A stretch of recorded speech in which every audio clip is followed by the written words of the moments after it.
The internet. It's incredible, isn't it? From that quick tip to fix a leaky tap, to that delicious recipe to impress your guests.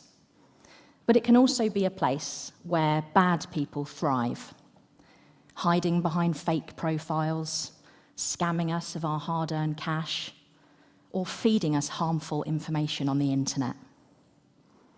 My name is Alice. I'm a cybersecurity expert. I've worked in the industry for over a decade now. I wasn't always interested in the topic of cybersecurity, but my interest peaked in my early 20s, and I was lucky enough to be trained by top IT professionals.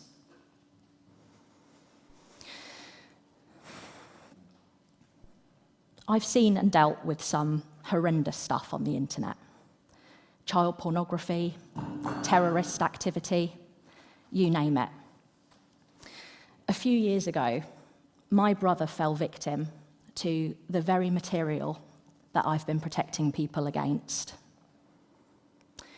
I grew up in a tight-knit family. Josh is my baby brother, my only sibling. There's a 7-year age gap between us, so I'm the typical protective older sister. We'd regularly go on brother-sister city breaks together to places like Amsterdam, although I'm not quite sure what possessed me to take Josh to that city as a fresh-faced 18-year-old. Big mistake. Or Cologne in Germany, where we'd try out new food, make friends with the locals, and enjoy being tourists. It was our time to just be us, brother and sister. Josh is a cheeky chappy, always playing pranks. We constantly send each other jokes, memes, songs, you name it. Josh loves his food, like his sister, even winning burger eating competitions at our local restaurant. He also has a huge passion for music, and he loves DJing at his friends' parties to get everyone on their feet. One thing we absolutely love doing together is going to festivals. I remember taking Josh to a local festival, and he came along with my friendship group, who were all considerably older than him. We were all sat there enjoying the music when an acquaintance started to use some pretty dodgy chat-up lines on my little brother, and she was making no attempt to hide it. The very large age gap was not quite what I envisaged for my baby brother's first relationship, and so you can imagine my reaction to that. In hindsight, Josh could do whatever he wanted, but he was used to me thinking I knew what was best for him. On Wednesday, the 25th of November 2020, my life changed forever. Like most people at that time, I was fast asleep. My parents came into my bedroom. They sat at the bottom of my bed, and my dad looked up and told me that my brother Josh had taken his own life.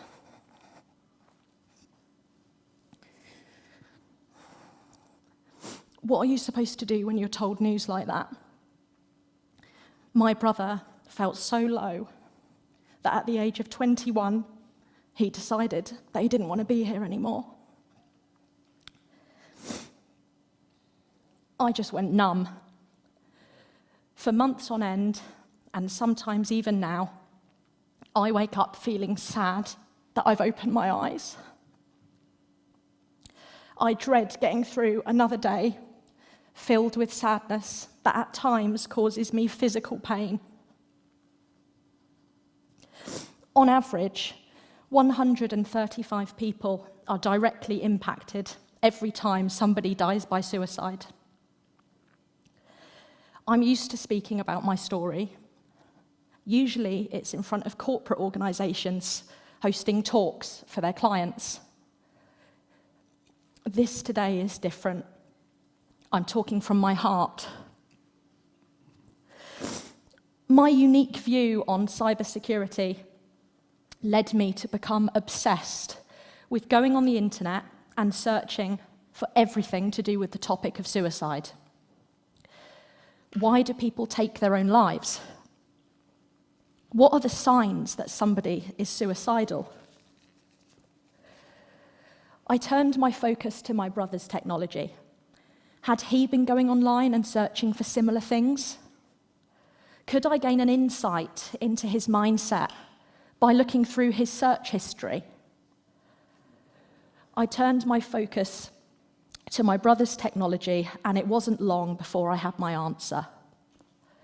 Josh had been going on the internet and searching for how to end his life. What shocked me, actually what enraged me, was some of the content that my brother was able to look at online. Websites which provided step-by-step instructions on how to take your own life. Forums packed with individuals encouraging you to end your life. These websites even gave pain scales for each method of suicide to help him make a decision. I just can't believe that this stuff exists. I can't believe companies are getting away with dangerous algorithms to boost their profit margins by serving us harmful material based on our internet behaviours. I can't believe how easy this content is to find. And I can't believe these people who promote this content in the first place exist. Why should individuals who fed my brother this content on the internet be allowed to carry on without knowing the total devastation that they've caused families? This content isn't just available on the odd website here and there. It's everywhere. On some social media platforms, you don't pick what videos you watch online. These are served to you in an endless stream. The sheer volume of this kind of material that's available on the internet and the lack of intervention and support following a harmful online search is just astounding. So what can we do to stop this happening? I felt a duty to make the online world a safer place. By utilising my skill set in IT, I've created an online tool called Ripple. Ripple is a crisis intervention tool. If somebody was to go on the internet and search for anything to do with the topic of self-harm or suicide, Ripple would intervene, interrupt that search, provide that person through a filter of breathing exercises, and then signpost them to 24/7 free mental health support services that they can access both now and in the longer term. If I'm honest, my technology has probably kept me alive. It's been downloaded millions of times all around the world. It's interrupted now over 20,000 genuine harmful online searches to do with self-harm and suicide. And even though it doesn't track or monitor any personally identifiable information, my Ripple technology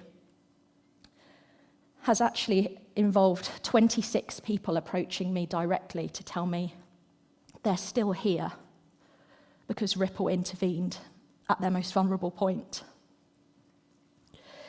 And it's that statistic that gets me up in the morning. These platforms and all individuals need to be held accountable for how they operate on the internet.